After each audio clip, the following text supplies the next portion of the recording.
May mga tayo, may mga ilang politician na talagang kung gumamit ng mga pinagbabawal na technique talagang ang kumbaga sa ano level up, mataas ang antas.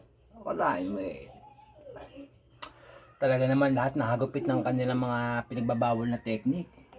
Grabe. Yung tipong yung bigas 1 kilo 20. Wala pa naman ako nakitang 20 bigas ngayon 1 kilo. Pero sigurado kung meron man natuloy man may mabibili ng 20 pesos na bigas 1 kilo. Pero gaba na lang sigurado, ewan ko na lang ha. Baka atis pa sa bato. At itong isa 10,000 kada pamilya. Wow, sana magdaan. Sana all.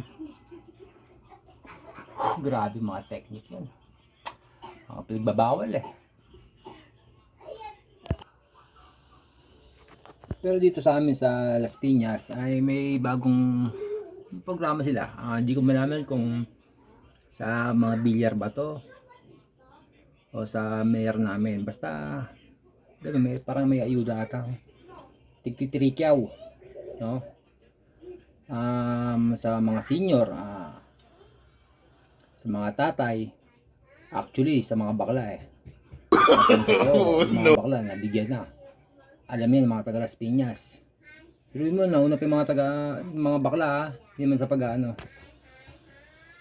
Pero sa mga tatay daw meron din naman. Pero wala pa akong balita. Kasi yan palakasan alam niyo na. Alam niyo na ibig sabihin palakasan. Kasi may mga form yan kung mapagbibigyan mo may history ka hindi magandang, kumbaga may galit sa'yo, wala ka nang makukuha. Kaya yung iba dyan kahit hindi tatay, meron dyan nagkabigay sa mga bakla. Totoo yan mga bakla nagkabigayan tigta 3,000 yun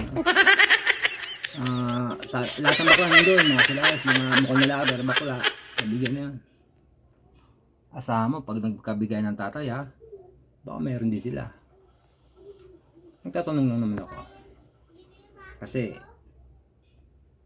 marami nang gumagamit ng mga pinagbabawal na technique.